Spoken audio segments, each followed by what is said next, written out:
It's your boy Nute. Welcome to the Vendetta Army.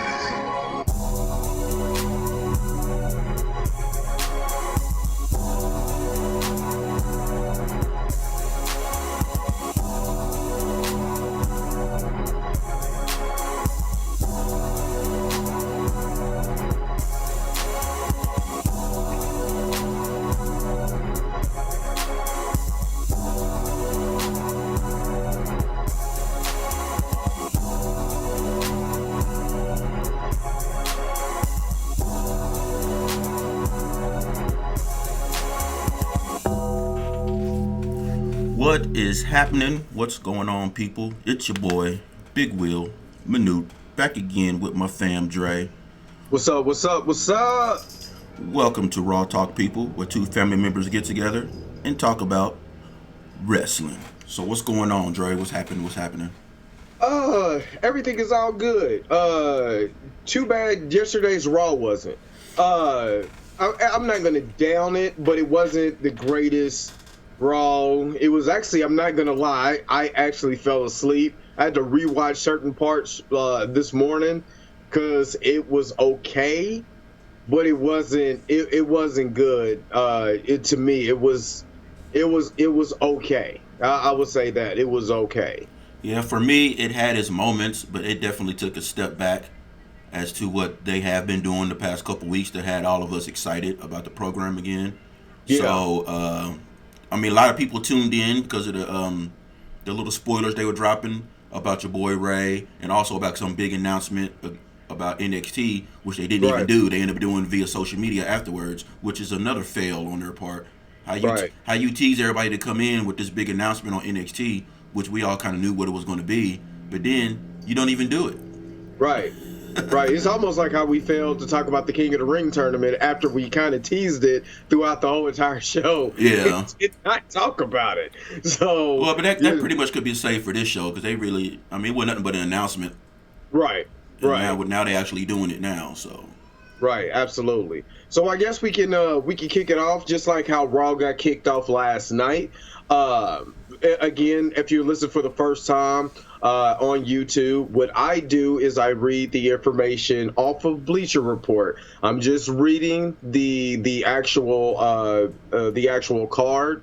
And then we talk about it. So don't go in the comment section and say, well, the guy can't read and he's stealing off a Bleacher Report. Trust me, the latter is true. I can't read. But so let's kick this off. So Dolph Ziggler taunted Roman Reigns, saying that he should replace him as the guy in WWE before planting the big dog with a super kick. The show-off seemed to have his opponent's number after the cheap shot. However, Reigns refused to stay down. Even after taking the zigzag, he fought back with a Superman punch for a near fall. After reversing the spear into a famouser, Ziggler got overconfident and walked right into a spear for the loss. Result: Reigns defeated Dolph Ziggler by pinfall, and this was to kick off Raw. What did you think about it before I kind of give my thoughts on it? Well, first of all, it was good to start Raw off with actual match. I mean, of course, they always gonna start it off with some talking, but at least it was some talking and led into an actual match, even though it was a typical Dolph Ziggler squash match. But at least the super kick was nice, and I think he caught Roman, and Roman played that off well. Good storyteller, like, man, you really thought maybe he had a concussion or he was hurt or something. But of course, tables turn, bam, bam, boom. Dolph, best seller in the business, takes another nasty spear, and Roman spears. In the spear game, he's not at the echelon. You know, he throws a nice one, but you know he's not nearly what Goldberg or even Rhino caliber, or maybe even Edge. More Edge. Yeah, maybe even Edge. But the way Dolph sold it, I was like, man, okay. See, I don't know. I mean, I hate that Dolph is relegated to this role now. But shoot, if you know somebody who can sell anybody's moves, put him out there and let him sell everybody's moves. Let him put these people over and make them look like superstars. So I'm okay with it. I know it is what it is. It helps set up the rest of Raw. So I'm okay with it. Since Raw, to me, Raw, this kickoff, first of all, let me do this. For the kickoff, this was actually a pretty good match. People forget how really, really good Roman is as far as his selling. Also, his overall ring awareness. People do not give him enough credit, and he showed it. Even we already knew what was going to happen, but he shows a lot of ring awareness or a lot of good storytelling. Because when the super kick caught him, it caught him in the jaw.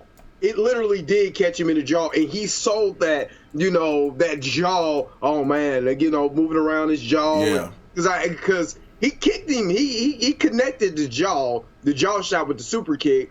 Made Dolph kind of, you're trying to think, well, they're selling Dolph as probably maybe a threat. We all know, as far as we've been watching wrestling for a long time, so we've seen this setup before. So the actual in-ring storytelling was really good. Sold a lot of Dolph's moves, especially the zigzag. Yeah. And people don't give Roman a lot of credit. People were still booing him. And it's he got more cheers and boos. You still hear the groans. The man's not going for a title. He's just there to kick off Raw. It's to implement the story going for further on SmackDown, and they did what they're supposed to do. It was not overly great. Like you said, Dolph sold the spear. It was good to kick off Raw with a match. It wasn't a bad match. Kind of got into it a little bit. I was kind of getting in it for a little bit. And then when I seen that spear, I was like, wow, he sold his spear. Oh, yeah. Kind of like how Rock used to sell Stone Cold Stunner. Ridiculously though, ridiculously. Yeah, and he kind of, I liked it because Dolph kind of jumped into it, like he was getting ready for a high knee, but Roman caught him just right, and that neck snapped back. I was like, good. It was good. It was like, okay, what do you guys got for me from here? If they really wanted to push the envelope, they should have had him get the pinfall after that quick super kick and then run out of the ring, run away, and then Roman sitting around looking mad, like what the hell just happened? But right, but they're not going to do that. They're not going to do that. And have Dolph looking like he just won the lottery or something. That'd have been hilarious. Especially after you wrestled the Miz the week prior and you tapped out to the figure 4. You still ain't gonna let that go.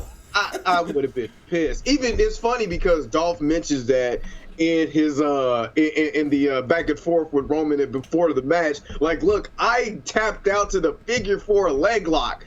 We know, you know what I'm saying? We know. And so if he would have got a quick pinfall, I would have probably been done with Raw that night, and I would have went to bed. I would have went to bed at 7:00. What was it? 7:15, and would have been done with it. Let's go to the next segment.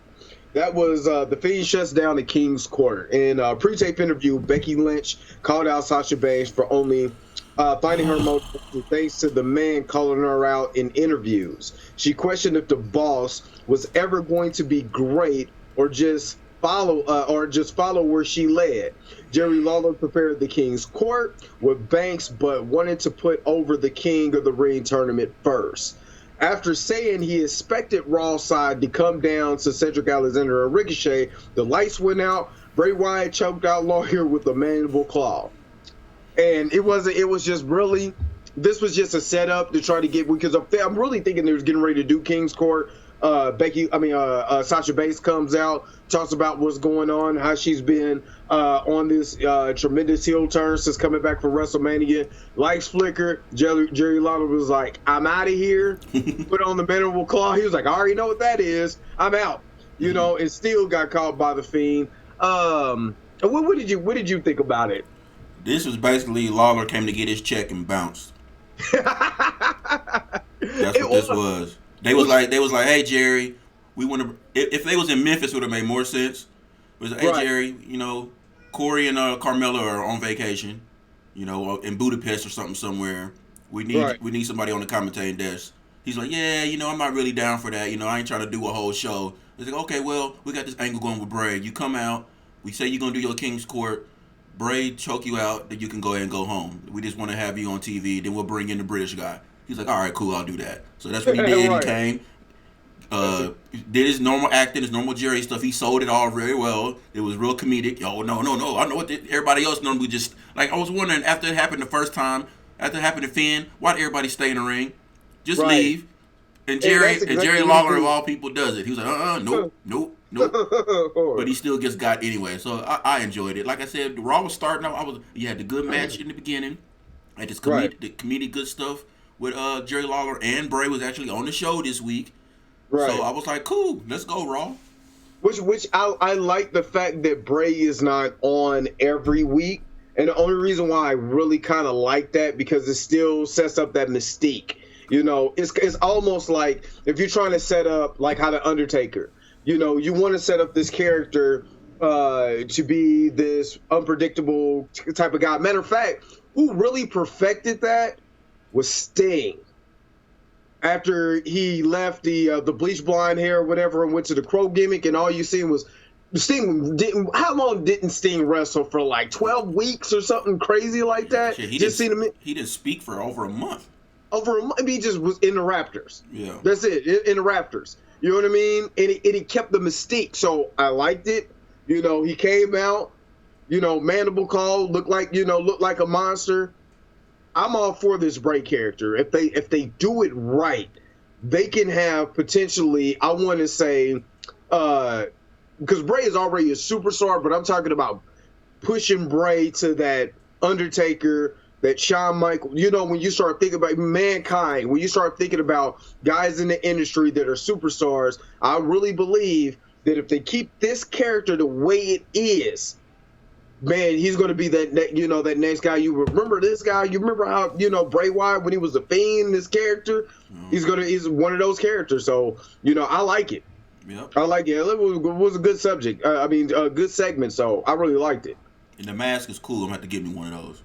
Yeah, I like that mask. So I like that mask. I like the fact that they make him laugh while he's doing the mandible claw, and it seemed like he's taking a page right out of Mankind. Just the way the character. Did you notice sorry to cut you off. Did you notice in the Finn Balor match, it looked like he was kind of struggling? Like the happy Bray was trying to come out a little bit, like he was fighting with voices in his head. Yeah. I hope they keep that going too. I want to see some struggle. You know what I'm saying? That's why I'm glad he's on SmackDown, because Bischoff is good about that storytelling. You may not always like it, but Bischoff is all about storytelling. Absolutely. So let's go to The Miz and Ricochet versus Drew McIntyre and Baron Corbin. And after an early burst of energy from the babyfaces, Drew McIntyre and Baron Corbin, took over and isolated The Miz. He got to the corner of Ricochet, though, who took over. With the A-lister's timely assist, the one and only hit the Lone Wolf with a recoil for the win. Ricochet and Miz defeats Corbin and McIntyre by pinfall. I would just say this before I let you go. I'm not gonna lie, The Miz and Ricochet looked very well as a tag team. Very well. You can go ahead, but I just really wanted to say that. Okay, with me, everybody knows. Anybody who's been watching my channel knows that I'm a huge Miz fan.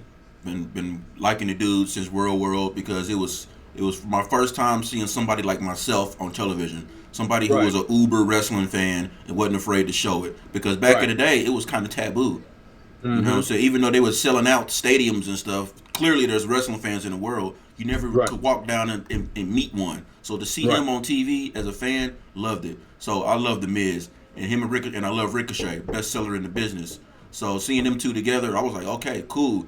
Baron Corbin and Drew McIntyre, everybody knows I think Drew's is the next big thing. And they need to stop dragging their feet. Hopefully he wins this tournament. Right. But Baron Corbin, the night manager from Applebee's, you know what I'm saying?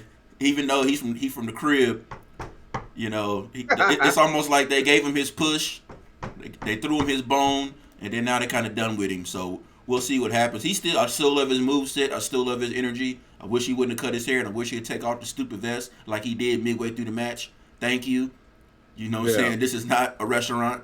You're not about to get nobody menus and take their order and refill their water glass. Right. But I enjoyed the match. I love when Ricochet runs up their chest like that. He did it twice in a row. That dude is so athletic. And I'm telling you, and if anybody, you ever go to a live event, you got to check out Ricochet live. It'll blow your goddamn mind. So, like I said, Raw starting off great. First segment good. The Lawler segment good. Come out with this match good. I was like, man, okay, Raw. And then something else happened. You go ahead. Yeah, I'm not gonna lie. I enjoyed the match. I mostly enjoy watching the Miz and Ricochet work together. Was not expecting them to actually look like a legitimate tag team, which begs the question: where are all the good tag teams at? You have these makeshift tag teams, which we're going to get to later on, but you have these guys like you have these two that work like a well-oiled machine, and then you got heavy machinery that has not been featured on Raw. You got the Viking Raiders who are doing squash matches instead of putting them in matches with people that they could, probably get a rub off of or whatever. Sister new guys. So did they have a squash match tonight? No. Wow. And if it did, I fell asleep on it. But I don't think they were on the card. This is like the first time since they came up that they haven't had a squash match. Because it's stupid. It's stupid. Get even if you bring out an older tag team, have these guys fight somebody who they could get a rub on. Well, or something. You know what? Like that's goes back to your point. There's normally who you gonna send out there to take the L, because there's nobody. There's no legitimate tag teams that they want to put in that position unless you put together like a No Way Jose and a EC3, put them together, let them lose, but they ain't gonna just throw no tag team, because then it's obvious we're just throwing these guys together so they can lose. So that's why they've been throwing out the weak men, which makes Viking Raiders look weak in itself. But, right. Yeah. I mean, if this was if this was 20 years ago, if this was, I would say even if this was 30 years ago, then the Viking Raiders would be, you always had jobbers. Yeah. So 30 years ago, Viking Raiders would have been one of the top tag teams in a division, because they keep squashing these jobbers or whatever. You know what I'm saying? Getting ready to fight, Warlord and Barbarian, or something Powers of like Pain, that. baby. Yeah. There you go, old school. But this is the problem. This is not 30 years ago. I know that they've been having issues, especially with Jeff Hardy. I hope he's, he gets himself together. Then you got the Usos, who's, not going to be on TV probably for about 3 months, because of their issues, which is sad because it's just one of them though. It's just one of them. Yeah, you don't want to put, they come as a package. Yeah, but that's the thing about it though. They just punishing him because he's good. He's not in jail or nothing. They just punishing him because it's happened like twice in the last 6 months. Right. I thought his only punishment was they kept him on SummerSlam. I didn't know they were like gonna keep him on TV. So yeah, and it's very obvious they're keeping him off TV for a while because it's going to bring up the age of, this is the age of social media, so people are going to be like, you got this guy who's had 2 DUIs and what? No, let me take this back. He had 2 DUIs in 90 days. Yeah. You know what I mean? You're going to continue to have this guy and his tweets and all of this and all of that. You know how the fans are. Yeah. We wouldn't even have a Becky Lynch if it wasn't for the fans. Probably wouldn't have a lot of particular wrestlers if it wasn't for the fans. True. Over. So I'm cool with it because when they come back, they're gonna come back on fire. So I'm not even worried about them. Yeah. But they need to develop more tag teams. True. Because this is going to get me to the point where we start going towards the end of Raw. But the United States Championship match was AJ Styles versus Braun Strowman. AJ Styles struggled to get anything off on Braun Strowman, who was quickly stopped mid-phenomenal forearm with a chest chop. As the Monster Among Men set up a running power slam, Luke Gallows and Carl Anderson got involved, causing a disqualification. The OC threw Strowman into a steel post and went for the Magic Killer, only for Seth Rollins to make the save. He cleared the ring and helped the Monster up, even in the score from last week. Backstage, the WWE Universal Champion found his likely next challenger and said he wanted to fight Strowman for the title next. But first wanted to deal with the OC. He said he would request a tag team title match against Gallows and Anderson later. The result: Strowman defeats Styles by disqualification. Styles retains the United States Championship. You can go because I have my own thoughts about this right here. Okay, you can't see it on screen, but I'm trying to take my floss water and hit that gnat to keep messing with you. But I can't get over there. It keeps it's getting on my nerve. No, but with this, I mean, I'm happy that Braun is continuously back on TV. Hopefully, whatever issues that was going on with him is over with, because he the way he kept selling about him wanting that title. It was obvious, but it was also good stuff. You know, Yeah. It's real subtle. It's real small bit of acting, a bit of storytelling. But the way they kept it going throughout the whole show was golden. Like, you know, like Rollins, like, yeah, we got to do this, we got blah, blah, blah. But, you know, Braun want that belt. So, you know, we can handle this business, take care of these dudes. But when it come down to push a shovel, want that belt. So I like the way this set up for later on. I'm a huge Braun fan. I'm kind of over Seth Rollins. He came out looking like he should have been working at Sandstone. The way he ran out there with his tight jeans on and his hat backwards, like he should have been setting up the ring or something for the match. But it's all, like I said, I'm over Seth. Sorry, I'm over it. Boo. You and your girl, boo. But him and AJ Styles and Braun, I would like to see them touch a little more. I could, because you know AJ will sell the mess out of everything Braun does. But I doubt we ever really see them really go ahead. Maybe down the line. But and all in all, I like what it's set up. I'm okay with it. The match itself wasn't, you know, anything to be cracked up about. It was okay. What I did, you know, when you mentioned to it, is that they were teasing Rollins versus Braun, which I think will be awesome. And they also, and again, you're getting Gallows and Anderson some more television time, and they're not looking like pathetic losers, you know, especially back with AJ Styles. They actually are looking like, you know, I still think they need to add a couple people to make a real good stable. You know what I'm saying? Make an OC stable. You know what I'm saying? Just not with Gallows, Anderson, and AJ Styles. You know, I would love to see even the Usos. You know what I'm saying? Or somebody just out of the blue get recruited, you know, to those guys. But again, match wasn't nothing to be, you know, to be talked about for real. I think AJ Styles sold a lot of Braun's moves. Braun, I'm a fan of Braun. I just picked up. He reminds me so much of those throwback guys, man, from the 80s.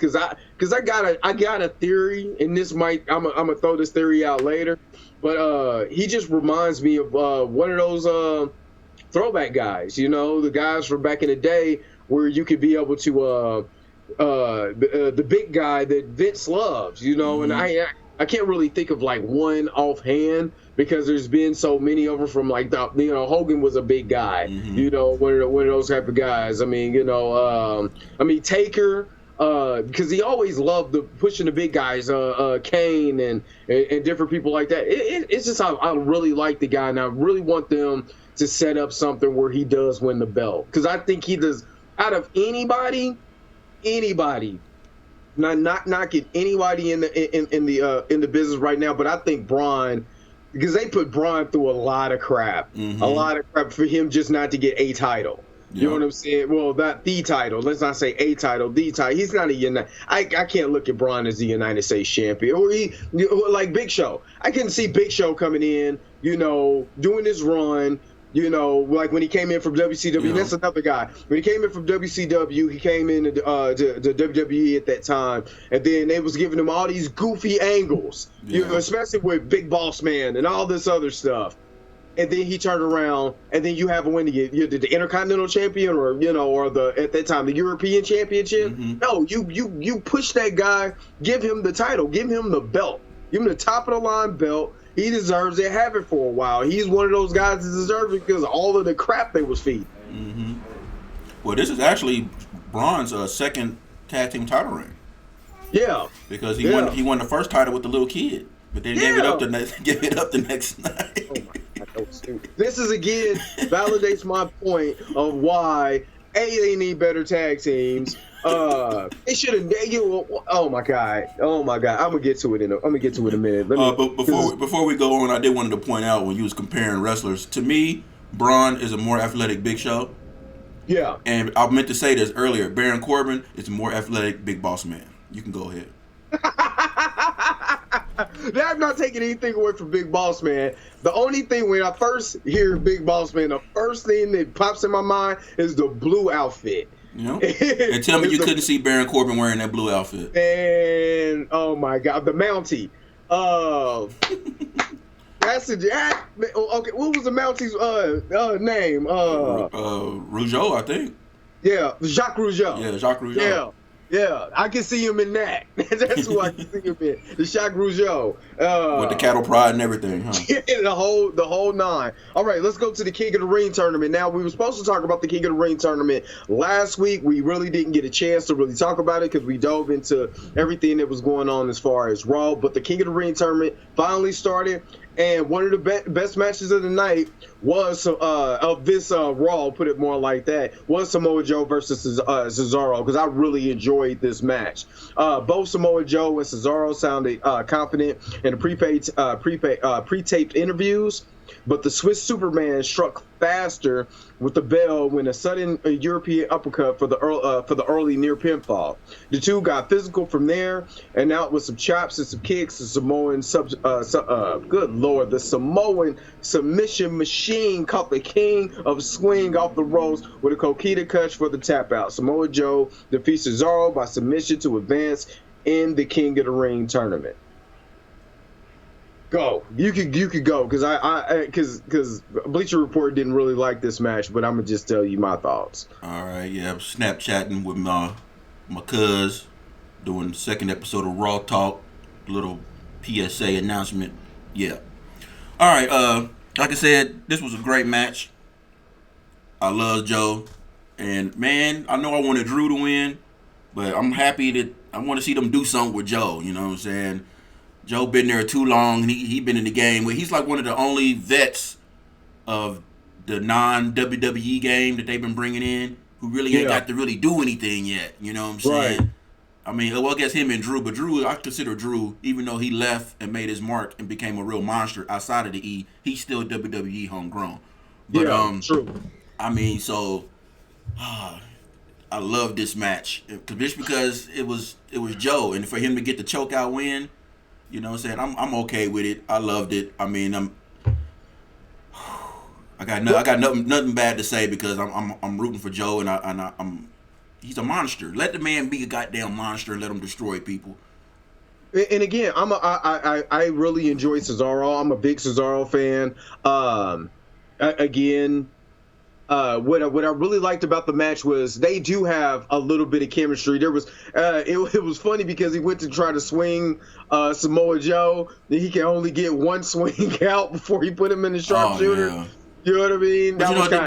These are also two ex-Ring of Honor guys, so you know all those Ring of Honor guys. Like if you go back and you watch, I think it's a table for three with Seth Rollins, Cesaro, and who's the English guy on NXT? Nigel McGuinness. McGuinness. They did a table 3 and it was all about Ring of Honor. And they go back and you realize so many of those guys that they're wrestling together now in the E, but they've been knowing each other like 15 years. Right. So and Joe was part of that. So of course those guys got chemistry. They wrestled against each other for like 3 or 4 years. Right. You know, and so I really like the match, and normally you don't really see it. I was surprised that they may pit Cesaro against Samoa Joe. You know, because they're supposed to be, you know, quote unquote heels. You know what I'm saying? So the match was good. Is Cesaro a heel though? Yep, they got yeah. Technically he is. So I don't see it. I don't see it, but yeah, I don't see it. But you know, Cesaro always puts on a good match. Joe puts on a good match. I liked it. It was more brutal than what I was expecting. A lot more haymakers, but a lot more of those European uppercuts. You know, I liked it. I really liked the match. I wasn't expecting. I was expecting Joe to take the L. I think that's why I was because the way Joe has been losing. Like, Joe has been really taking some L's the past, I want to say, 4 Raws. It's Roman Reigns, it's this guy, and it's that guy, but he's been losing. So I was expecting them to lose, honestly, because the way that I don't know why they kept, you know, who's been booking the matches before. Paul Heyman took over, but I was like, what are they doing with Samoa Joe? I will give you that, though, because did you notice the uppercut to start the match when he knocked Joe right on his butt with that flying? When he came out, as soon as the bell rung, he ran straight to him and hit him with that uppercut. I was like, oh snap, is it about to be a squash? Not to my boy Joe.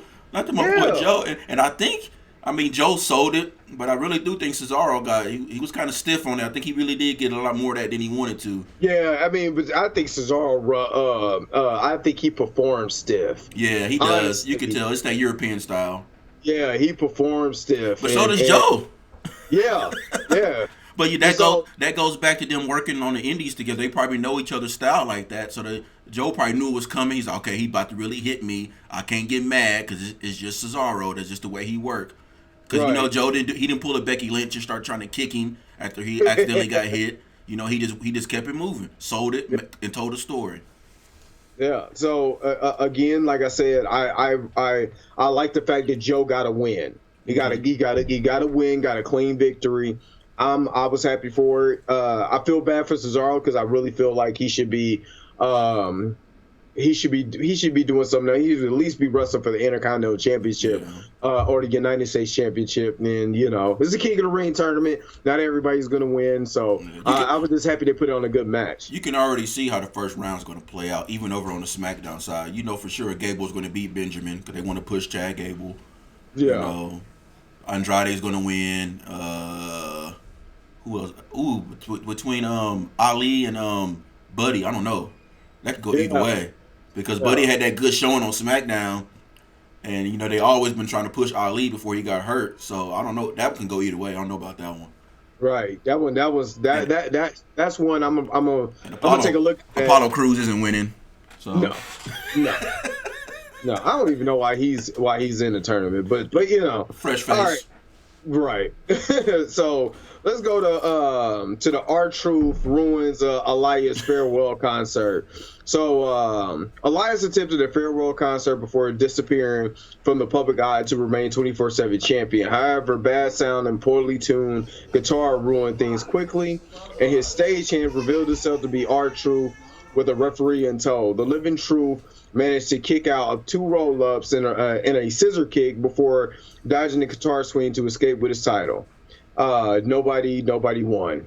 Nobody wins on this. And this is one of the first times 24/7 championship was like, this is the best you got. Yeah. Like, R-Truth is on TV.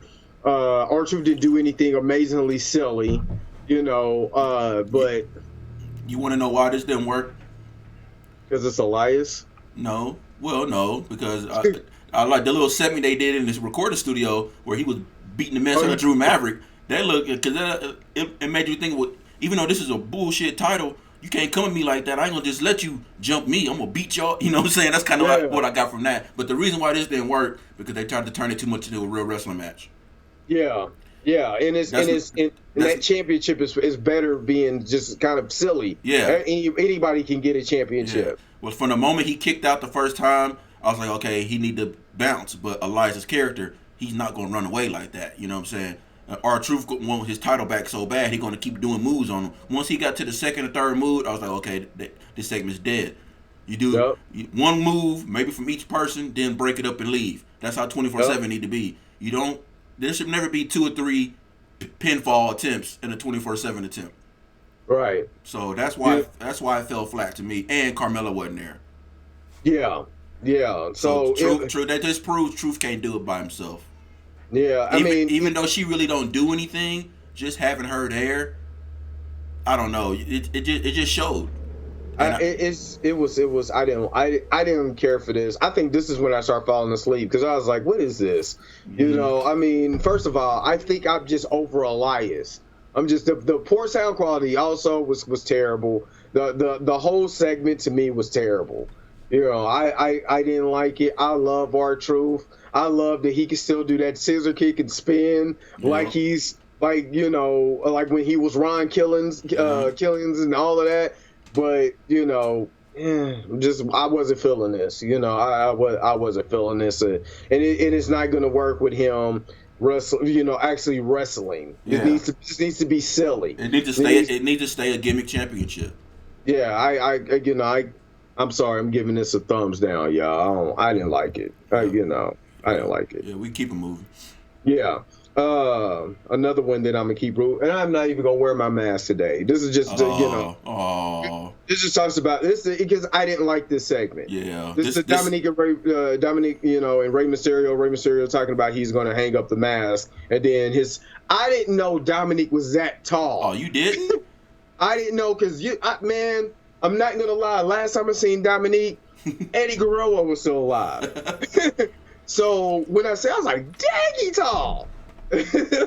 Or I forgot Ray does look like a child because when we went to that SmackDown at one time and he was running around in the back of us, I'm like, man, I like somebody's kid. Oh, that's Rey Mysterio. So yeah, he was a small man. Yeah, a very small man with a big old kid. You better not get out of line. I hit him in his kneecap. But this is another one I didn't like. I didn't like this segment. I didn't. The whole injuries is catching up with me. And Dad, what did you tell? Man, okay. I didn't like it. I didn't. Man, no, you better talk some more about this. This is your boy. What did you think? Did you think he was really? I gave you the heads up. Did you think he was really gonna hang it up? No. But to do it's the way that they did it. I mean, he was about to take the mask off on national TV. Yeah. I was like, wow. I mean, this ain't again, this is not WCW. Do not unmask Rey Mysterio again. First of all, don't do that. This is, leave him the way he is. I didn't care for it. I was like, it felt okay with the whole Dominique thing. It felt forced. It felt like it wasn't like, You know what it felt like? It felt like they was like Dominique, of course, probably because he's trying to get into the business. So he probably goes with his dad to all the shows and stuff now and talks and makes connections backstage, whatever. And they probably was like, hey, we want to do this angle. Hey, Dom, you want to get on TV? He's like, okay, yeah, say this and do this right here. Because the mic was all messed up. You couldn't hear him. It felt so scripted. You couldn't hear him. And scripted. Ray tried his best, with the close up in on the eyes. Ray was trying, but you could tell that probably was something that was thrown together an hour before a show. Yeah, it was last minute. It felt rushed. I just hope they don't try to throw Dom on TV because give the man time to go to prepare himself and actually learn the craft, get in better shape. Don't pull a David Flair and just throw him on TV because his father's a wrestler. Because right. You know what I'm saying? That'll end his career. If he does have a future, it'll end it. Because it'll end it before it gets started. Because when he finally does go to try to really prepare, everybody gonna look at him like, oh, we trying to get on TV. You already been on TV in an angle on a pay-per-view because your dad. Right. And then it'll ruin him. He'll never get any respect in the locker room. Nobody feel he ever paid his dues. And it'll crush him. I hope they keep him as like maybe in his corner type thing or something like that. I hope they don't put him in the ring. Don't put him in no tights or no mask. Don't put him in anything. Don't put him in the ring. Yeah, don't do anything. And the prime example, I think a good example of that was what they did with Charlotte Flair. They never really Rick would come down, you know what I'm saying? But prior to anything, you never even heard of Charlotte Flair. Nope. Like, as far as, like, in the business like that. Nia Jax was another one that you never really, you seen her with The Rock because that's his cousin, you know what I mean, on, like, Instagram or whatever like that. But as far as on television, promoting, being, they're strictly homegrown. They didn't do any independents. I'm pretty sure Charlotte didn't wrestle on any other promotions, not even Evolve, I don't think. Yeah, I think she was strictly NXT. She strictly learned her craft down in NXT. Yeah, so Nia the same way. Yeah, so do it like that. I would say if you're gonna do anything like that, do it exactly like that. If you want Dominique in this business, but I didn't like it. I thought it was boring. Whoever wrote it, they suck. A lot of people just don't talk like. They don't talk like that, you know. It's just you like, dude, come on, man, come on. I think it would have been better if the mics were working properly. Because that tune, like I'm in a couple of groups on Facebook, and everybody just flamed the segment because they couldn't hear it. Yeah, because and then what you could hear, you was like, dude, nobody talks like that. Yeah. But so going to the next segment, the New Day versus the Revival. The New Day and the Revival fought to a standstill, struggling to hot tag. However, Randy Orton struck with the RKO on Big E to cause a sudden disqualification. Kofi Kingston ran in to make the save, but took an RKO for his trouble.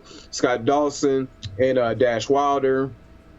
Let me see. Oh, I'm sorry. Scott Dawson and Dash Wilder then lifted up Xavier Woods for an elevated RKO. The Viper forced Kingston to watch as the Revival landed a devastating knee on the leg of Woods. New Day defeated the Revival by disqualification. Give your thoughts. Man, first of all, Where you at? 'Cause I'm tired of you. Where you at? First of all, I like the Revival and Randy Orton together. It's like old school wrestling, old school heel wrestling. Yeah. Like they seem dangerous. Yeah. Everybody forget how good the Revival is because they got in the doghouse when they said they wanted their release and they was going to AEW. So Vince put them in straight ridiculous stuff for about 2 months. Now they out of that funk and they actually getting to perform again. Case in point, they threw him a bone and put him with Randy Orton. That should let them know without a shadow of a doubt that they got faith in him. So on that point, anytime the New Day gets done wrong, I don't like it. First of all, they took Big E out of the picture way too early. I was like, okay, Big E's the monster. Of course, psychology take out the biggest threat, but still, E couldn't get back up. I mean, Xavier got back up and put on a nice little fight before he got taken out. I mean, that little thing they did to E took E out. Come on now. Yeah. Come on. But, of course, they had to make it believable. They couldn't do what they did if E was still around. True. Because E wouldn't have let it happen. Right. And then they breaking on my boy Xavier. I mean, I hope he's not gonna put him off TV, or maybe they just keep him on crutches or something. They're trying to make the numbers game in their advantage, but we'll see what happens. I still say that Randy is going to be the one to finally end Kofi's run, but he will. He didn't do it at SummerSlam because but I hate that Kofi didn't get an actual pinfall on him. I think Kofi's going to get a legit pinfall on him first, and then Randy. I think Randy's eventually going to win, but I think this is not going to be over after Clash of Champions. It's probably going to be. I don't think it's going to go all the way to Mania, but it could go to Survivor Series though. I don't see who else they really pushing because they're not going to let Roman beat. Roman's eventually going to be the SmackDown champion, but he's not going to beat Kofi for the title. No, they're probably going to give it to Randy. Randy gets beat by Roman. Roman ends up champion. Probably won't be at Mania. It'll probably be at the Royal Rumble. Yeah. So we'll see. Yeah. I don't know where they're going with this. For the simple fact that this feud is still going on. Now they've incorporated the Revival into it. We're probably going to get a singles match for a while. It's probably going to be some tag team and 6-man matches, which is cool. That way Kofi get to keep his title for another pay-per-view. Yep. And keep the feud going. That's probably what they'll do. It'll be some type of tag match next. That's why they incorporated other guys. Kofi keeps his title another pay-per-view. That way, and it adds to the feud. Then the next match will be a singles match between the two, and then Randy will beat him. Yep. Kofi will probably pin Randy in the tag match to get his actual pinfall victory over Randy. Which I want him to get a legit pin on Randy for all the bull mess that happened 11 years ago, but I don't think it's going to happen. Randy eventually leaves this as the champ, and Kofi goes back to being a member of the New Day. I'm happy that it happened. I'm happy for you, Kofi. You finally did what you wanted to do, but you're going to get relegated back to the mid-card. Yep. And as far as the match itself, I mean, I guess it's ended way too easily. And like you said, how they eliminated Big E was some bull jive, but as far as the actual storytelling going into tomorrow's SmackDown or today's SmackDown, and going into the future pay-per-views wasn't bad. And the Revival to me still reminds me of Arn Anderson and Ole Anderson. You put him with a guy like Ric Flair. You can put him with a guy like Randy Orton. He needs two guys like I feel like. The whole band, stables, managers, collar and elbow tie-ups is the things that's missing in WWE. Mm-hmm. So I actually like them with the Revival, Randy Orton, the Revival. Just, they keeps them on TV, keeps them out of the doghouse. They look real good. They look strong. The New Day right now looks weak, and you can have the underdog, story still because Xavier's hurt. He was like, and you can hear him break his leg. Yeah. He sold that. Yeah, Xavier sold it like a mug. That. Yeah. Xavier sold it, boy. Oh man, that was great. With his Iron Sheik boots that he's been wearing for like 7 years and nobody's noticed. Right. Nobody says anything about them Iron Sheik boots that he wears. But I mean, he's the heart of the New Day, so I give him a lot of props. Now to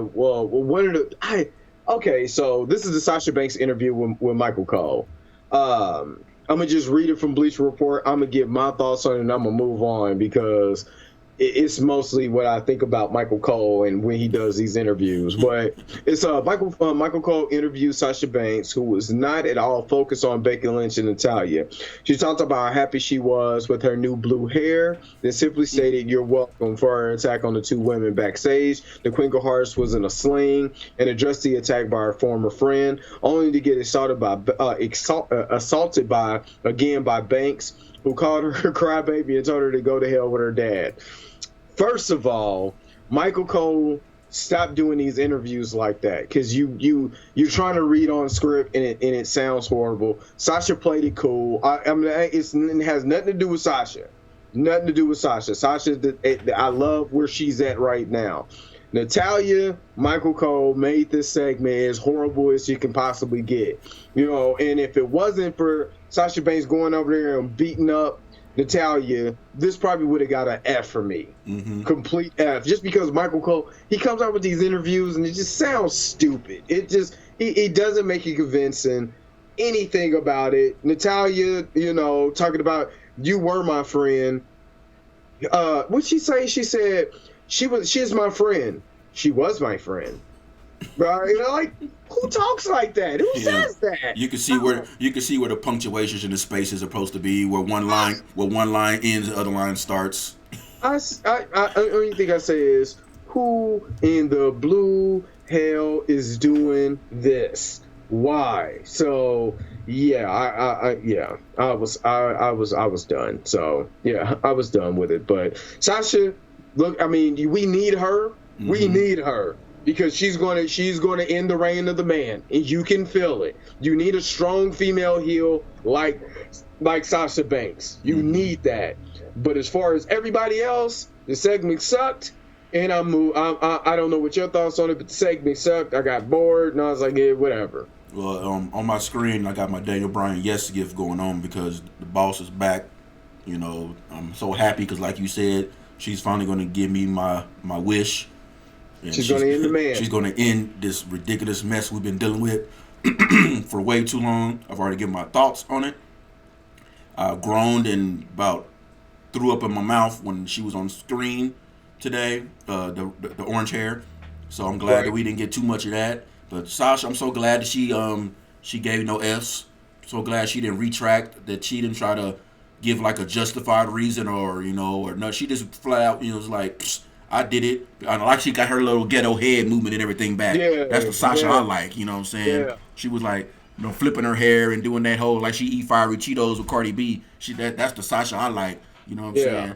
And then to top it all off, she made Natty shut up. Basically keep my name out your mouth, you know what I'm saying? Right. Put some respect on it. She Suge Knighter. That's what I'm talking about. Mm-hmm. And let's go, Sasha. And then, because I can't wait till she get her hands.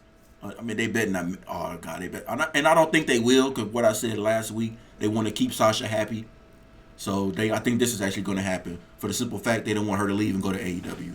Yep, she's going to end the man. I'm gonna be happy, and that's going to be all. That's all it's going to be. I'm gonna be happy once the man gets rid of that title. The next one, because I know we gotta start wrapping it up, and we're getting to the end, everybody. So the one of the other matches that I did not like was Nikki Cross, Alexa Bliss and Nikki Cross versus Mandy Rose and Sonya Deville. Even though I like Mandy Rose and Sonya Deville, I just didn't like this match. Nikki Cross was the ace in this match, and she managed to wear down Mandy Rose to fend off the high tag of Sonya Deville. After the Twisted Sisters took out Rose on the apron, the goddess distracted Deville so that she ran into the whiplash for the loss. Cross and Bliss defeats Deville and Rose by pinfall. This was okay. This was not good. You went to the bathroom. Go ahead and say it. You went to the bathroom. I don't know. No, I actually fell asleep. Oh, okay. I actually fell asleep on this match because it was just boring. I like Nikki Cross, I do, but I think it was just because of Sonya Deville, and I don't know because I like. Okay, so let me say it like this: I like all four of them as individual wrestlers. Mm-hmm. I don't like them as tag wrestlers. Yeah. And it was no chemistry there. It was no lead up. It was like it was thrown together match, and then I fell asleep on it last night. I rewatched it today on Hulu, and I was still like, this match sucked. Yeah. It wasn't as good as it should have been. Nikki Cross was a better performer than this. I wasn't feeling it. I just wasn't. Yeah, I think about it is you could tell they still protected Mandy because that's why Sonya took the L. You know, because Vince loves hot blondes, so they protected Mandy. Even though Sonya Deville, Mandy has improved, she can work, and she's real. She's stronger than she looks. There's videos of her freaking deadlifting a bunch of weight and squatting a bunch of weight, and her little knockout punches and knockout knees are legit. For her to not to have any type of MMA background, but I just love the way Sonya Deville works. I would love to see Sonya and Shayna Baszler work. I would love to see that type of match. But and then it cracks me up. Twisted Sister, is that their name? I don't know. I think it's just what they called it. That's pretty cool. They are so short when they was walking down the ramp together, because we all know how short Alexa Bliss is and how short Nikki Cross is. Little. And then when they walking down, they're the same height. I was like, wow, these are. And then the simple fact that I love both of them, and I love Alexa, and I love Nikki Cross, but just see them both walk down, and they're the champions. I'm just like, I mean, you almost had to suspend your belief when Alexa was the world champion, because you respect how much she's worked and she's gotten better, and she does put on a good match. But she does put on a good match. You mean to tell me that these two are your tag team champions and nobody can beat them? I mean, at least it's not the Iconics. That's all I gotta say. True. Yeah, because I got tired of all that screaming. That's all I gotta say. At least it's not the Iconics. True. So, King of the Ring match part 2. Sami Zayn versus Cedric Alexander. So Sami Zayn promised to make this tournament his moment to turn it all around in a pre-taped interview. He came to the ring. He came out fighting. He grinded Cedric Alexander for a moment, but the Lumber Legacy refused to stay on the mat. He came back fighting and connected with the lumbar check for the win. Alexander defeated Zayn by pinfall to advance in the King of the Ring tournament. This match sucked. The crowd was so bored. So bored. They like Cedric Alexander. They don't want Cedric Alexander to be fighting. I think they're not on board. But let me take this back. I don't think they're truly on board with Cedric Alexander. Mm-hmm. They're not on board with him yet. So they respect the talent, but they don't know. They don't want to get their hopes up of the WWE actually pushing a young superstar. Yeah, they don't. And he's not that great on the mic, because his pre-taped interview sounds so bland. I was like, dude, you need an acting coach. You need to be working with somebody who can bring out your true personality. I don't know what it is. I don't know what it is with the young black wrestlers on WWE, but Apollo Crews the same way. It's almost like you super talented, but I guess y'all just skip Shawn Michaels' promo class down at NXT. Yeah, I mean, completely. I mean, the Street Profits is the only one, and not the only ones, but the Street Profits is a perfect example how to be able to cut entertaining promos. Just got to be in yourself. Mm-hmm. And when you got guys like Cedric Alexander or Apollo Crews, they're really not being themselves. You could tell they're just regurgitating whoever the writers are. Mm-hmm. Hey, say this, and they're saying it line for line, and exactly. Then it sounds terrible. You know what I mean? So, but that's the reason. To go back on this match, I'm happy Ceddy getting a push. I hope he goes pretty far in the tournament, and we'll just see if the fans get behind him. Once they realize, hopefully, the WWE is trying to do something with him, maybe they'll get behind him. But like you said, you could tell. I think it's just apprehension. They like, we like him, but if we like him too much, they're gonna bury him, and then But we'll see. I still think he should have stayed with what's her name? They shouldn't have did the angle where they were dating what's her face? Alicia Fox. Lisa Fox. Yeah, but she can't stay sober. She keep getting sent home. She got sent home from SummerSlam because she was drunk. That's the only problem. But if she was the mouthpiece for him, I think it will go over a little better. Yeah. You know what I mean? You know, I think he needs a valet or he needs a manager right now to really sell him as someone because he has a great move set. You know, smaller guy. He's not on the same level as like Ricochet, because Ricochet he's a superhero. He's a freaking superhero. Mm-hmm. You know what I mean? But he has talent like that. He's not Ricochet, but he has talent like that. They need to go all in with Titus Worldwide again. Yeah, have Titus be his his manager. It worked for Apollo. I enjoyed the work with Apollo when he was with Titus Worldwide. I was actually entertained by it, and he actually picked up some wins during that little stint. I don't know why they went away from it. Probably when he tripped him and fell under the ring at the greatest Royal Rumble. That was hilarious. I can watch that over and over again. It became a joke. That's when Titus Worldwide ended. Then Dana Brooke decided she wanted to concentrate and become a better wrestler for some reason. So, I don't know. But, yeah. I'm happy for Sadie. I'm happy for Sadie. Yeah, said he got a win. It was good. Now, the final match of the night was the Raw Tag Team Champions, the OC versus Seth Rollins and Braun Strowman. The injured ribs of Seth Rollins serves as a target for Luke Gallows and Carl Anderson, who isolated the Beast Slayer to keep him away from Braun Strowman. The Monster Among Men was wiped out on the floor on the outside to force the champions to continue to fight on his own, just as AJ Styles got involved to potentially injure Rollins. Strowman recovered and cleared out both the Phenomenal One and Gallows. This set up the hot tag to the Monster, who won with the running power slam after Rollins hit the stomp on AJ Styles. The result: Strowman and Rollins defeated Gallows and Anderson for the pinfall to become the new Raw Tag Team Champions. I'm gonna let you go. I'm gonna let you go.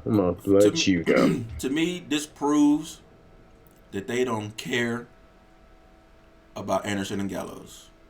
You threw them a bone, gave them the titles, and they actually held on to them for a while. They didn't quite make it to a pay-per-view, though.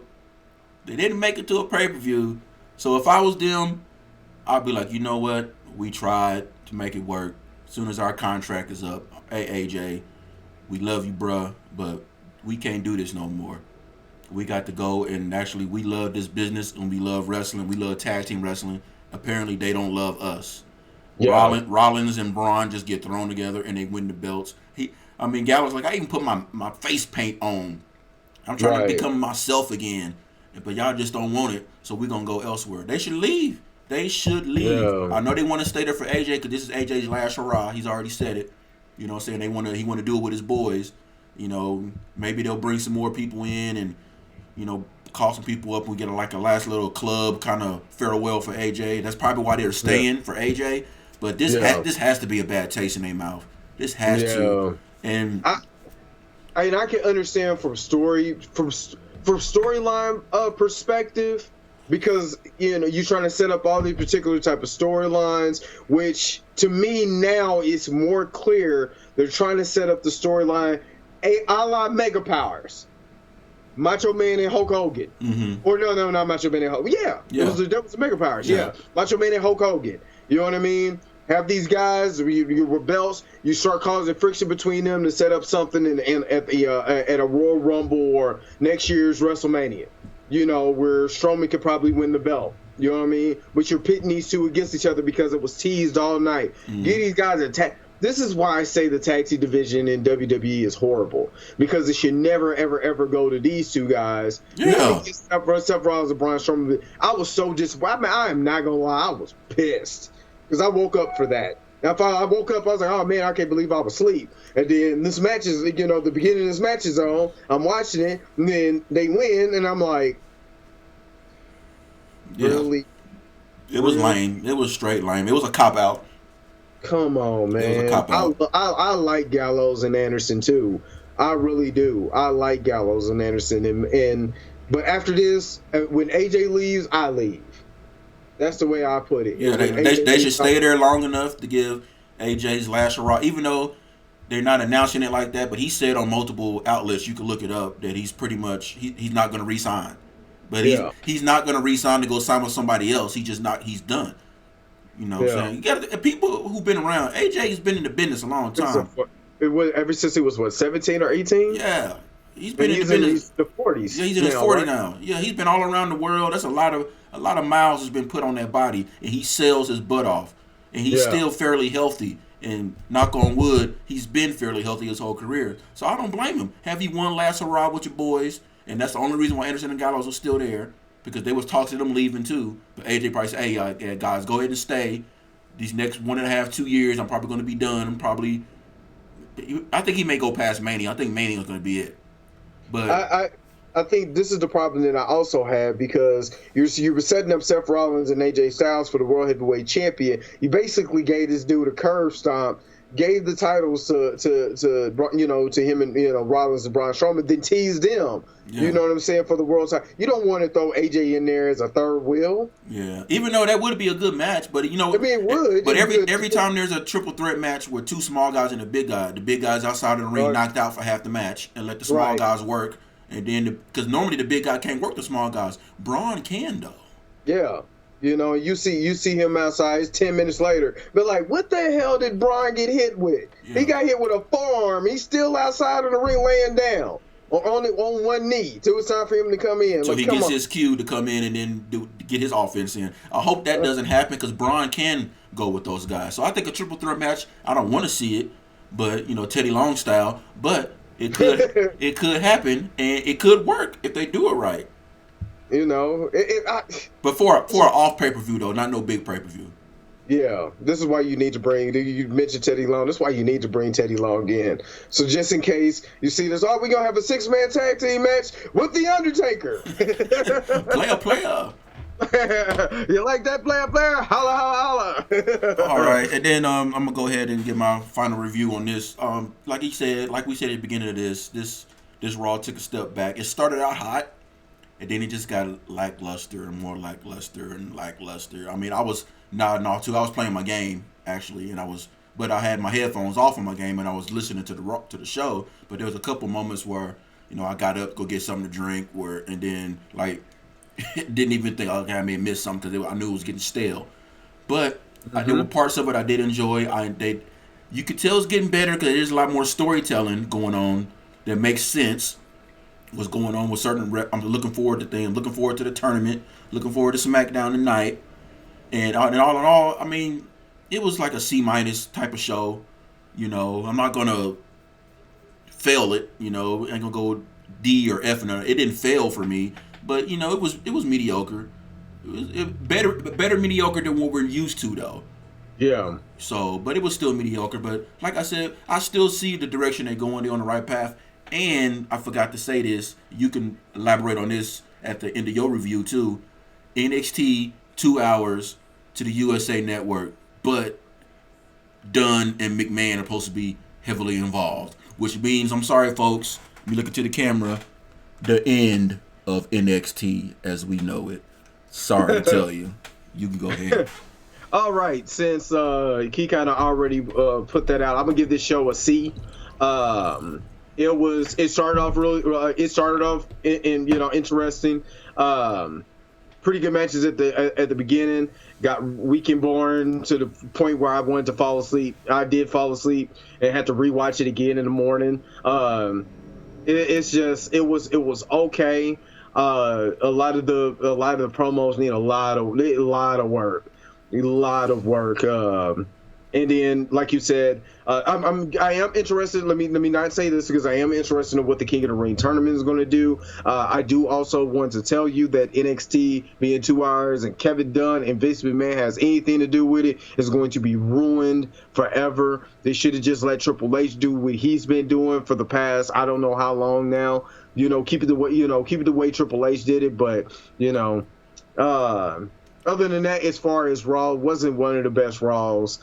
It was, it wasn't boring. It wasn't. Oh, let me take this back. It wasn't boring with talking. It was boring with some of the matches and some of the backstage promos. Other than that, yeah, it was all right. I'm done. I'm done. Yeah, I mean, I think we're all done. But that's it for another episode, guys. Make sure you hit that like button on this video, subscribe, share. Follow my boy Dre Mac, the Dre Mac Podcast. I'll have a link to his YouTube page in the description box. We look forward to doing many more of these with the Raw Talk with your boys, Dre Mac and Minute. So you guys, peace, hair grease, and everything like that. Baby!